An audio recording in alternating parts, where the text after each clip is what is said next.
IBN 7 बना तीसरा सबसे ज्यादा देखा जाने वाला हिंदी न्यूज चैनल। IBN 7 हौसला है।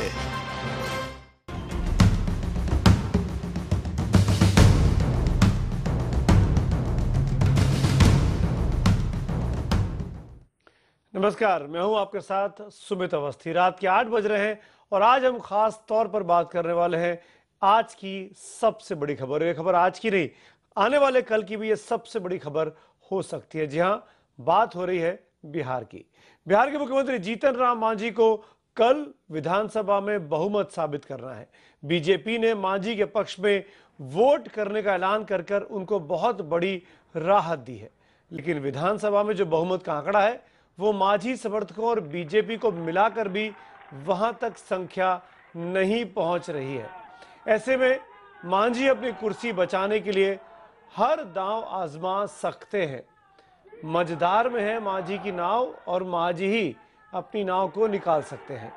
विधायकों को लुभाने के लिए मांझी ने उन्हें मंत्री बनाने का खुला ऑफर तक दे दिया है। वहीं जेडीयू ने आरोप लगाया है कि बीजेपी मांझी के जरिए उनके विधायकों की खरीद फरोख्त करने में जुट गई है। जेडीयू विधायक सरफुद्दीन का आरोप है कि उन्हें आरजेडी सांसद पप्पू यादव ने फोन किया और बड़े पद और पैसे का लालच दिया। ये सारा का सारा घटनाक्रम आज दिन भर का है। जबरदस्त हॉर्स ट्रेडिंग की खबरें बिहार से आती रहीं। हालांकि पप्पू यादव ने इन आरोपों को सिरे से खारिज किया है। इस बीच पटना हाईकोर्ट ने मांझी की मुश्किलें और भी बढ़ा दी है। हाईकोर्ट ने जेडीयू के 8 बागी विधायकों के वोटिंग करने पर रोक लगा दी है।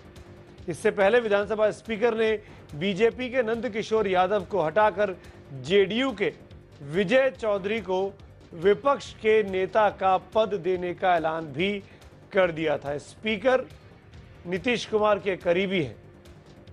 आज दिन भर क्या हुआ, पहले उस पर एक नजर डालते हैं फटाफट।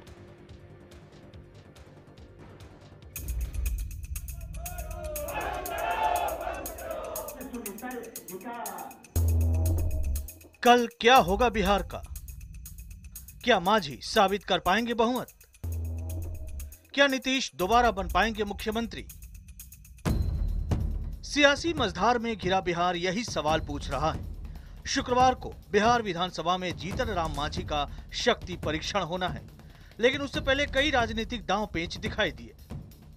बिहार विधानसभा में जेडीयू ने बीजेपी से मुख्य विपक्षी दल का दर्जा छीन लिया।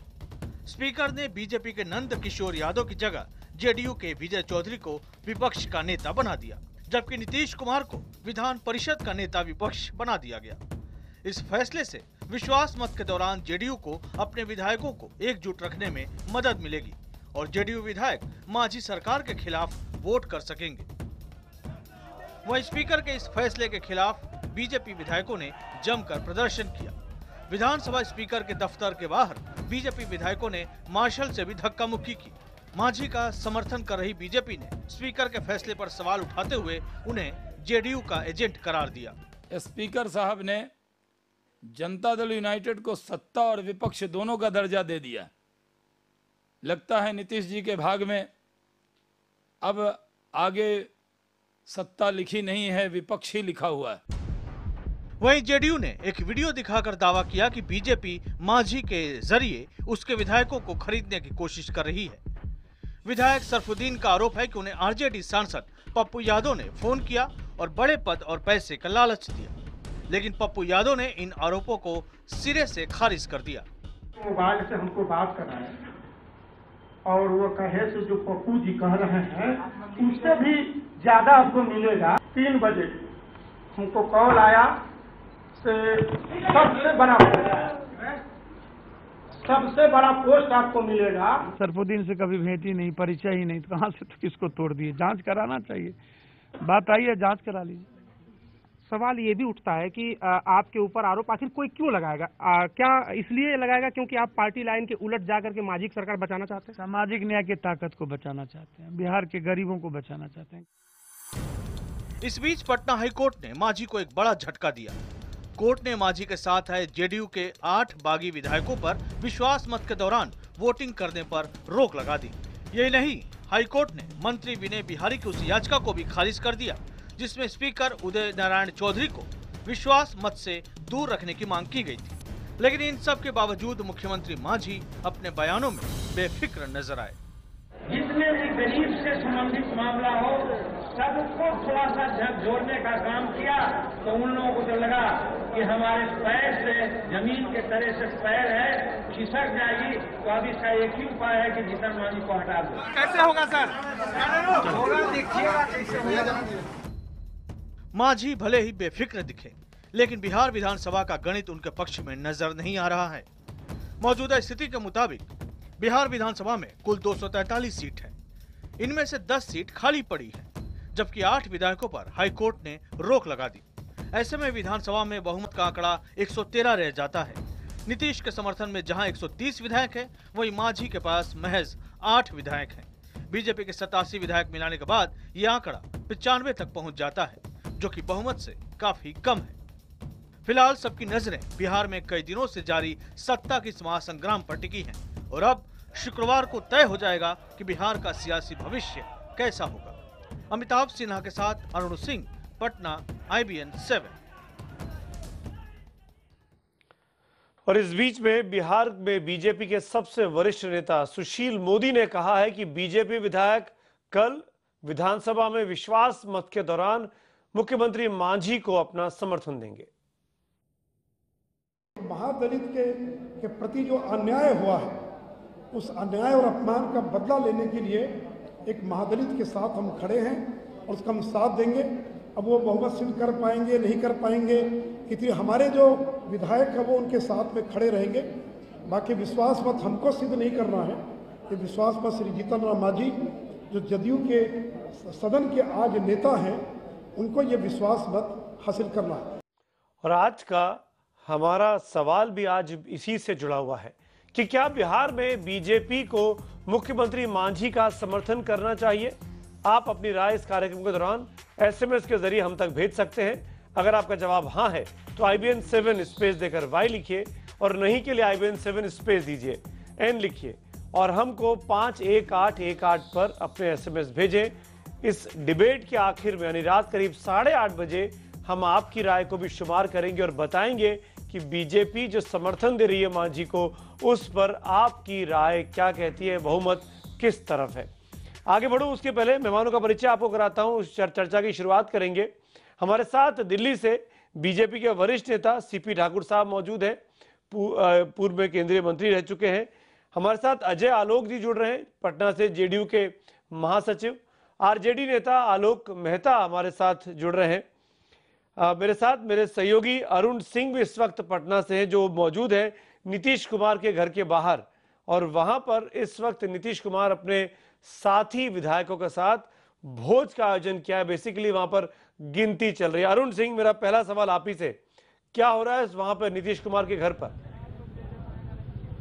सुमित, देखिए, टेंशन में मांझी हैं, टेंशन में नीतीश कुमार हैं, लेकिन जो लोग दम जम करके दावत उड़ा रहे हैं उनमें उस तस्वीर आपको दिखाना चाहते हैं। यहाँ नीतीश कुमार के घर के सामने जो कार्यकर्ता JDU के हैं, वो सुरक्षाकर्मी हैं, वो जबरदस्त दावत उड़ा रहे हैं। यहाँ पर तमाम जायके मौजूद हैं।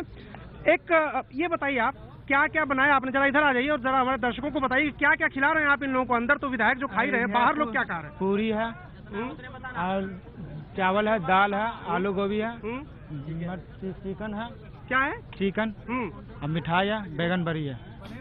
तो देखिए सुमित, ये जो नीतीश कुमार का आवास है उसके अंदर जितने विधायक हैं, 130 समर्थक विधायक हैं, वो दावत उड़ा रहे हैं और बाहर कार्यकर्ता और सुरक्षाकर्मी दावत उड़ा रहे हैं। लेकिन इस बीच टेंशन में जीतन राम मांझी बीजेपी का सपोर्ट उनको जरूर मिल गया। मैं आपसे पूछ रहा हूँ कि क्या 130 विधायक गिने आपने जो दावा कर रहे हैं लोग? देखिए, अंदर अभी हमको जाने की इजाजत नहीं है, लेकिन जो उनके समर्थक हैं इसके पहले से दावा कर रहे हैं, सुबह से दावा कर रहे हैं कि 130 विधायक उनके पास हैं। जब बाहर निकलेंगे जाहिर तौर पर पता चल जाएगा। और जीतन राम मांझी के घर भी इस समय दावत चल रही है, वहां भी पता चल जाएगा कितने विधायक उनके साथ हैं। तो 1-2 घंटे के अंदर तस्वीर साफ हो जाएगी सुमित। बिल्कुल, और ये देखना बेहद दिलचस्प होगा। अरुण, आप रहिएगा मेरे साथ इस डिस्कशन में, मैं ये जरूर टिप्पणी करूंगा यहाँ पर। ये देखना बेहद दिलचस्प होगा कि ऐसे कितने विधायक हैं जो दोनों घरों में नमक खाते हैं और कहीं ऐसा तो नहीं कि उनको बदहजमी हो जाए। अजय आलोक, संख्या है पूरी? जी, अब संख्या तो हमारी पूरी हम दो दो बार दिखा चुके, देश देख चुका, महामहिम देख चुके, राष्ट्रपति महोदय देख चुके। अभी अगर आपको नहीं नहीं नहीं नहीं नहीं नहीं नहीं नहीं नहीं, मैं क्या करूं? विधानसभा बोमई केस, विधानसभा की गिनती, इसके अलावा बोमई केस, विधानसभा अनुच्छेद 10 सब कुछ आएगा कल 11 बजे की बात है। विधानसभा भी रहेगा, फ्लोर भी रहेगा और अनुच्छेद 10 भी रहेगा, विप भी है। तो बीजेपी ने भी विप जारी कर दिया, उनको बधाई हो। हम इतने दिन से चिल्ला रहे थे मांझी जी को कटी पतंग बना के क्यों छोड़े हुए हो, पकड़ लो पकड़ लो। तो अब आज जाके उन्होंने कहा कि हम साथ में रहेंगे। तो चलिए, अब लास्ट स्टेज पे मरीज जब लास्ट स्टेज पे आ जाता है तो आइनोट्रॉप दे के बचाने की कोशिश की जाती है। तो रात भर के लिए आइनोट्रॉप मिला है तो मांझी जी को कुछ राहत मिली होगी। अजय आलोक और आलोक मेहता मेरे ख्याल से एक ही पक्ष में है, एक ही टीम की तरफ खड़े हैं इस बार। पक्ष तो नहीं कहना चाहिए। आलोक मेहता, आरजेडी का क्या लाइन है इस पूरे मामले में? आपके विधायक कहां पे दावत खा रहे हैं आज? नहीं, हम लोग के विधायक बिल्कुल उनमें सॉलिडरिटी है, एकजुटता है और पार्टी के जो राष्ट्रीय अध्यक्ष का निर्देश है उसके तहत सब लोग एकजुट हैं और माननीय नीतीश जी के साथ खड़े हैं। और जो कल फ्लोर पर जो भी होगा उसमें आप निश्चित रूप से उसे देख सकेंगे। ये बहुत अच्छा हुआ कि भारतीय जनता पार्टी पर्दे से बाहर खुलकर आ गया, उनका चेहरा बेनकाब हो गया। कल तक कहते थे कि हम दर्शक दीर्घा में बैठे हैं और कहते थे कि हमें इनके डिस्प्यूट से कोई लेना देना नहीं। सीपी ठाकुर साहब, और आज नेता मिलकर आपको बहुत याद जारी कर हो रहे रही है। तो सीपी ठाकुर साहब, आप तो दिल्ली में हैं। नहीं सीपी ठाकुर साहब, आप तो दिल्ली में हैं, आप कहाँ भोजन करना चाहेंगे आज? आज हम तो अपने घर में करेंगे। लेकिन दोनों नेता आपको याद कर रहे हैं कि बीजेपी ने अपने दामन को साफ कर दिया। आज कम से कम खुलकर मांझी के पीछे खड़ी है बीजेपी, इस बात को लेकर आप सामने आ गए और आपके इस फैसले पर दोनों पार्टियां बहुत खुश हैं, जेडीयू भी और आरजेडी भी। नहीं, ठीक है। ये तो एक तरह से कहिए कि intolerance to a particular class को जो हुआ उसका ये सब खेल है। अभी जो सोसाइटी में एक तरह से जो सोसाइटल क्राइसिस चल रहा है उसी का परिणाम है ये जीतन राम मांझी और जदयू और जो अभी जो भी कल हो रहा है सो वही है। और कल हम लोगों की बैठक थी पटना में। सीपी ठाकुर साहब, आज ठाकुर साहब ये बात आज साबित हो गई कि मांझी आपकी दम पर, यानी बीजेपी के दम पर इतने दिनों तक खुलकर चुनौती दे रहे थे नीतीश कुमार को, और जो बात नीतीश कुमार कह रहे थे वो साबित हो रही है कि बीजेपी ने एकदम नहीं मांझी को समर्थन देकर जेडीयू में फूट करवाई। नहीं, उनको अपने जो इनर कंट्राडिक्शन हुआ वो देखिए कि मांझी आगे बढ़ रहा है, उसको ये लोग टॉलरेट नहीं कर पा रहे हैं। वो तो एक क्लास दूसरे क्लास का जो एडजेसेंट क्लास रहता है उससे कोई टॉलरेट नहीं करता है, वो उसकी लड़ाई है। नहीं तो बीजेपी तो अभी आप सुशील मोदी जी का सुना रहे थे, वो बीजेपी का डिसीजन कल रात को फॉर्मलाइज किया है। बीजेपी के जितने एमएलए थे सबों ने कहा कि हम लोगों को सपोर्ट करना चाहिए मांझी को। तो नेता को क्या करना है, नेता तो सबका कलेक्टिव जो ओपिनियन था उसको रख दिया उन्होंने कि हम लोग सपोर्ट करेंगे मांझी जी को। और मांझी जी को नहीं तो इसी का मतलब आपकी वजह से जेडीयू में तो बाढ़ हुई, आपकी वजह से मांझी जी ने चुनौती दी नीतीश कुमार को, यही तो सीधा इल्जाम लग रहा है आपके ऊपर और आज साबित हो गया। नहीं, एकदम गलत। एक मांझी जी हमारे चलते नहीं चुनौती दी, मांझी जी चुनौती देने के बाद हम लोग यहाँ आए हैं, हम लोग से मदद मांगे हैं और वो मदद बहुत सोच समझ करके लोगों ने दिया। मांझी जी जो भी खेल खेले हैं वो अपने बल पर खेले हैं। और नहीं, खेल मांझी जी खेल रहे हैं कि खेल बीजेपी खेल रही है? ठाकुर साहब, ये भी चर्चा का विषय आप रही है मेरे साथ। अमिताभ सिन्हा मेरे साथ जुड़ गए, अमिताभ सिन्हा पटना से जुड़ गए। अमिताभ, आप वहां पर मौजूद हैं, सुशील मोदी के घर पर भी भोजन चल रहा है। बीजेपी ने अभी जो बात, फोन बंदी हो गया क्या? अमिताभ सिन्हा, क्या आप सुन पा रहे हैं? फोन की बैटरी खत्म हो गई। अमिताभ के पास आवाज दी जा रही है। आलोक शर्मा, कांग्रेस के नेता, मैं आपको इंक्लूड करता हूं डिबेट में। अब बीजेपी जो अभी चुनाव हारी है दिल्ली में, उसका ये कदम बिहार में मांझी के पीछे खड़ा हो जाना कांग्रेस किस नजर से देखती है?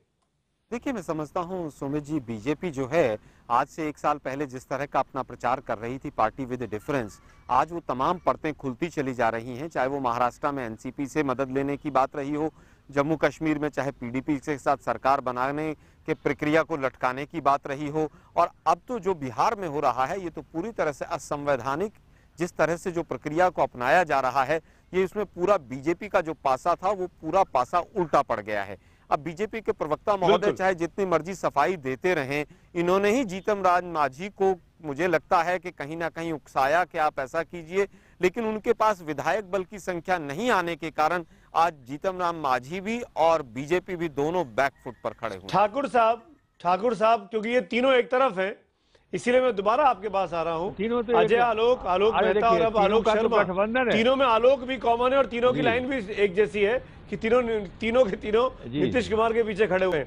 लेकिन इसमें बीजेपी जो अभी अभी दिल्ली में जबरदस्त मात खाई है, वो बीजेपी जो मोदी हवा को इनकैश नहीं कर पाई दिल्ली में, वो बीजेपी, आपको लगता नहीं कि उसके ऊपर ये इल्जाम लगेगा कि आपने एक गुट के अंदर, एक पार्टी के अंदर दो फाड़ करवा दी अपना सत्ता पाने के लिए? नहीं, बीजेपी, मैं तो कह रहा हूं कि बीजेपी तो पहले डिसीजन नहीं ले रहा था कि क्या करना है। अब जो भी पार्टी में जो दो भी फांक इनका हुआ है, तो इनका इंटॉलरेंस है टुवार्ड्स हरिजन नेता के प्रति, तब उसके चलते हुआ। उसमें बीजेपी का कोई हाथ नहीं है, कहीं से कोई हाथ नहीं। और कल लोगों ने डिसीजन लिया कि जीतन राम मांझी पर मदद करना चाहिए। ठाकुर साहब, मैं एक चीज और जानना चाहूंगा, संख्या तो अभी भी पूरी नहीं हो रही। आपके 86 जोड़ लो और मांझी के समर्थन के 10 जोड़ लो, 15 जोड़ लो, तब भी आप 100 के आसपास पहुंचते हैं। बाकी के 15 विधायक कहां से आएंगे? वो तो कहां से आएंगे, वो जीतन राम मांझी जो है सो नेता वो है, वो समझे। बीजेपी का काम इतना था कि हम लोग कल सब लोगों ने कहा कि हम लोग को समर्थन कर देना चाहिए, तब तय हुआ। बीजेपी पहले से कोई खेल नहीं खेल रहा था यहाँ पर, खेल तो इनका आपस में चल रहा था। आपस में इन लोगों को इंटॉलरेंस टुवार्ड्स जो एक शेड्यूल कास्ट का आदमी मुख्यमंत्री हो और कुछ काम करे, ये इन लोगों को बर्दाश्त नहीं हुआ। चाहे वो राजद के लोग हों, चाहे कांग्रेस भी, तब उन्हीं लोगों के सब लोग हैं, तो इसलिए बर्दाश्त नहीं हुआ, इसलिए जीतन राम मांझी को लोग धोखा दिए। नहीं, ठाकुर साहब 1 मिनट, आप मुझे इस बात का आंसर दीजिए। आपने तो अपने 86 विधायकों को समर्थन की घोषणा कर दी, मांझी के पास अपने 10 विधायक के आसपास हैं, तो 15-20 विधायक के लिए खरीद फरोख्त होगी। आज की रात कयामत की रात है पटना में, और कल सुबह विधानसभा में उत्तर प्रदेश विधानसभा नहीं बनेगी, इसकी क्या गारंटी है? नहीं, उत्तर प्रदेश का वाला तो कभी बिहार नहीं होगा। वो बिहार में कल होगा, वोट होगा, जो जीतेंगे उसकी सरकार रहेगी, नहीं जीतेंगे सो हारेंगे। हो सकता है कंफ्यूजन हो, तब कोई तीसरा रिजल्ट होगा, वो तो कल न बुझाएगा, अभी रात पर बाकी है। लेकिन जो आप लोग कह रहे हैं कि बीजेपी इन्वॉल्व है, बीजेपी 100 रात बाकी है, अभी बीजेपी का इतना भी हाथ नहीं था। कल अगर हमारा सारा एमएलए अगर आपका हाथ नहीं था तो आप निष्पक्ष तौर पर रह सकते थे, आप सदन में वोटिंग में हिस्सा नहीं लेते। आलोक मेहता कुछ बोलना चाह रहे हैं? आलोक मेहता, देखिए पॉलिटिक्स में निष्पक्ष रहना तो सबसे बेकार है। हाँ, ठाकुर साहब आता हूँ, आलोक मेहता कुछ बोल रहे हैं। ठाकुर साहब के पार्टी के प्रवक्ता ने कहा था कि हम निष्पक्ष हैं और हम दर्शक दीर्घा में बैठे हैं, और वो बिल्कुल साफ दिख रहा है। इस पार्टी की अभी प्रायोरिटी की बात कर रहे हैं, last liner of the society, उसके हक की बात राष्ट्रीय जनता दल और जनता दल यूनाइटेड के वैल्यू सिस्टम में है। भारतीय जनता पार्टी तो बिल्कुल अपॉर्चुनिस्टिक स्टेप ले रही है। वो अभी 2 महीने के अंदर इनमें महादलित और दलित प्रेम उभर आया है। ये मैं बार बार कह रहा हूं कि इनको घोषित करना चाहिए कि भारतीय जनता पार्टी की खुदा न खास्ते कोई सरकार बनी तो उसमें महादलित मुख्यमंत्री होगा और उनके नाम की भी घोषणा कर देनी चाहिए। मैं राय देता हूं, तब लोग मानेंगे कि भारतीय जनता पार्टी का हृदय परिवर्तन हो गया। मैं बताना चाह रहा हूं। ठीक है, और डॉक्टर साहब का मैं सम्मान करता हूं। आलोक जी ठीक है, आलोक जी ठीक है आपकी बात। मैं अमिताभ सिन्हा के पास चलूंगा। अमिताभ सिन्हा जुड़ गए मेरे साथ। अमिताभ, आप वहां पर मौजूद हैं सुशील मोदी के घर के बाहर, वहां भी खाना चल रहा है, वहां भी दावतें उड़ाई जा रही है। ऐसे तो कोई विधायक नहीं ना जो दोनों तरफ खाना खा रहे हैं और उनकी बदहजमी की चिंता हमको और आपको यहाँ करनी पड़े। अमिताभ, इसको बोलो दूसरे फोन से करेगा, इसमें नहीं।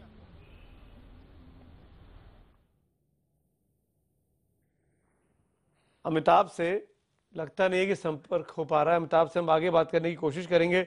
अजय आलोक, आपके पास नंबर कहां से पूरे होंगे और आपके विधायक ना टूटे इसकी क्या गारंटी है? अजय आलोक, अरे हमारे पास तो नंबर ज्यादा हैं सुमित जी, नंबर कम होने के प्रश्न ही नहीं है, नंबर तो ज्यादा है। रात भर देखिए, अभी इनके खेमे के लोग भी वापस माफी मांगना शुरू कर चुके हैं कि वापस आना चाहते हैं। हमने तो दरवाजा बंद कर दिया। लेकिन मांझी साहब आइए मंत्री बनिए। अरे आज शाम हम मंत्री बनाने का प्रलोभन नहीं देते हैं। ये काम मांझी जी को मुबारक, ये काम बीजेपी को मुबारक, कैमरे पे आके कैबिनेट बनाना उन्हीं को शोभा देता है। लेकिन आज एक चीज साबित हो गई शाम को व्हिप जारी करके, पिछले 14 दिनों से बिहार में जो एक संवैधानिक संकट केंद्र के इशारे पे किया गया, भारतीय जनता पार्टी के इशारे पे किया गया, जिसको हम शुरू से कह रहे थे, ये आज बिल्कुल हर तरह से एक्सपोज हो चुके हैं। और जहां तक रही महादलित प्रेम, और आज इनके सुशील मोदी समेत तमाम विधायक आज विधानसभा अध्यक्ष के सामने धरना कर रहे थे। अजय आलोक, मैं एक बात कह दूं, सुमित जी, 1 मिनट में खत्म कर दूंगा। नहीं, वो भी महादलित थे। मैं एक मिनट खत्म कर दूंगा, 1 मिनट में। आप उदय नारायण चौधरी जी ने विजय कुमार चौधरी को नेता प्रतिपक्ष बनाया तो ये चले गए हंगामा कर रहे हैं और उदय नारायण चौधरी के खिलाफ नारे लगाने लगे। लेकिन इन्हीं के विधान परिषद के सभापति अवधेश नारायण सिंह, जो भारतीय जनता पार्टी के हैं, उन्होंने नीतीश कुमार को आपको महादलित आज इतनी चिंता हो रही है महादलित के साथ बीजेपी जब खड़ी हो रही है। आप मुझे बताइए कि आखिरकार नीतीश कुमार ने इस्तीफा क्यों दिया था आज से 9 महीने पहले, और आज ऐसा क्या बदल गया कि नीतीश कुमार दोबारा मुख्यमंत्री बनना चाहते हैं? बस 3 लाइनों में जवाब दूंगा।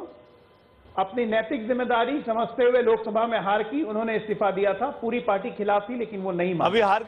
अभी माहौल बदल गया है, उनसे गलती हुई। अब मैं बता रहा हूं आपको, लेकिन नीतीश कुमार एक लीडर है, बैक से बैठ के लीड नहीं कर सकते हैं। जब तमाम विधायक, तमाम पार्टी के लोग उनको कहने लगे कि गुड गवर्नेंस का हमारा मुद्दा खड्डे में जा रहा है, पार्टी कुएं में जा रही है, कुछ नहीं बचेगा, मांझी जी बीजेपी का एजेंडा फॉलो कर रहे हैं, मांझी जी ऐसे ऐसे स्टेटमेंट्स दे रहे हैं कि नक्सलियों को बचा दूंगा, जेसीबी जला दो, मैं कमीशन लेता हूं, और भारतीय जनता पार्टी ऐसे कमीशन खोर मुख्यमंत्री के समर्थन में खड़ी, इससे बढ़िया बात क्या हो सकती है? बधाई हो उनको, ले जाइए भाई। मांझी जी को तो आपने कटी पतंग बना के छोड़ा हुआ था, कम से कम आपने डोर तो पकड़ी। आपने मुझे इस बात का जवाब नहीं दिया कि नीतीश कुमार दोबारा मुख्यमंत्री क्यों बनना चाहते हैं? नीतीश कुमार को मुख्यमंत्री बनने की इच्छा क्यों हो गई? बनना चाहते हैं क्योंकि बिहार में जितना उन्होंने काम किया, बिहार की छवि जो उन्होंने बदली पिछले 8 महीनों में, उस छवि को ध्वस्त कर दिया गया। एक गुड गवर्नेंस का मॉडल जो बिहार ने दिया था पूरे देश को, उसे सिस्टमैटिकली ध्वस्त करके उनकी इमेज खराब करने की कोशिश की गई। अभी भी चुनाव में 7 महीने बचे हुए हैं। नीतीश कुमार गलती मान चुके हैं। आपको लग रहा है कि मांझी उनकी कुर्सी पर बैठकर गलती को सुधारने के लिए उन्हीं के वोट बैंक में सेंध लगा रहे थे। मेरे पास अमिताभ से जुड़ गए। अमिताभ से मैं आपके पास आना चाहूंगा। अमिताभ, हमने 3 बार कोशिश की आपसे बात करने की, सब लगता है लाइन में दिक्कत है। सुशील मोदी के यहाँ कितनी संख्या है, कहां से नंबर आएंगे मांझी के पास?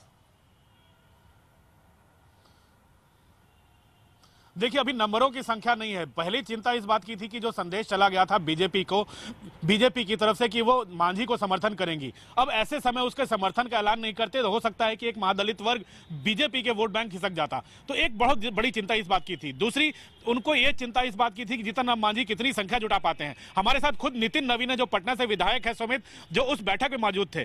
कुल मिलाकर नितिन जी, क्या अब क्या है इस बैठक का, जो आप लोग की बड़ी बैठक हुई, नंबर है आपके पास? देखिए, जो नंबर हम लोग का आंकड़ा है वो तो पूरी तरह से भाजपा के जो 87-88 एमएलए हैं, वो पूरी 88 एमएलए आज मांझी जी को समर्थन करने वाले हैं, ये बात आज तय हो गई। और कल भी जो विधायकों की राय निकल के आई थी, तो उस राय से बहुत क्लियर कंसेंसस उभरा था कि एक महादलित परिवार का व्यक्ति अगर मुख्यमंत्री बना है तो जिस प्रकार से नीतीश कुमार ने उसको अपमानित करने का प्रयास किया है, ऐसे समय में हम लोग को महादलित परिवार के साथ खड़ा रहना चाहिए और हम लोगों ने मुख्यमंत्री मांझी जी को समर्थन करने का। छोटा सवाल, आपको लगता है मांझी जी नंबर जुटा पाएंगे? देखिए, ये विषय मांझी जी का है कि समर्थन वो जुटाते हैं कि नहीं जुटाते हैं। भारतीय जनता पार्टी ने अपना स्टैंड क्लियर कर दिया है और ये आंकड़े जुटाने का काम मांझी जी। अमिताभ, बीजेपी को बहुत चिंता है मांझी जी को महादलित के नाम पर वोट बैंक के अंदर वो भी घुस जाए, कुछ सेंध लगा ले, लेकिन सवाल अभी भी यही है। लेकिन जब संख्या पूरी नहीं होगी और मांझी समर्थन नहीं दे पाएंगे तो बीजेपी वो क्या अपमान अपने सर पर लेगी कि हमारी वजह से समर्थन नहीं मिल पाया, या हमारी भी हार है, सीपी ठाकुर साहब, लास्ट कमेंट आपका, 10 सेकेंड्स। जी देखिए, बीजेपी जो किया वो बहुत ही अच्छा काम किया कि मांझी जी को एकदम गर्त में छोड़ दिया। अगर मांझी जी को नंबर नहीं मिले तो बीजेपी अपनी हार मानेगी। नंबर नहीं मिलेगा तो क्या बीजेपी अपनी हार मानेगी। बीजेपी काहे हार मानेगी?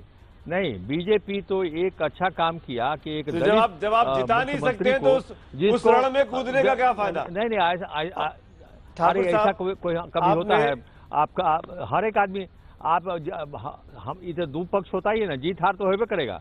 बहुत दिलचस्प मोड़ पे बिहार की राजनीति। शुक्रिया तमाम मेहमानों का, शुक्रिया सीपी ठाकुर साहब, आलोक मेहता जी, अजय आलोक जी, अमिताभ, अरुण, आप पांचों का शुक्रिया। लेकिन ये जरूर कहूंगा इस डिबेट के आखिर में कि बिहार की राजनीति बहुत दिलचस्प दौर पे चली गई है। जो जेडीयू का नेता होता वो मुख्यमंत्री है, यानी जीतन राम मांझी, उनको निकाल दिया गया। अब वही जेडीयू विपक्ष में बैठेगी, यानी जेडीयू की दोनों धड़े आमने सामने होंगे और दोनों अपने अपने नंबरों के होने का दावा करने वाले हैं। हिंदुस्तान की राजनीति में इससे अच्छा दिलचस्प मोड़ शायद ही कभी आया हो, जिसका पूरा का पूरा कवरेज आप दिन भर कल IBN 7 पर देख पाएंगे।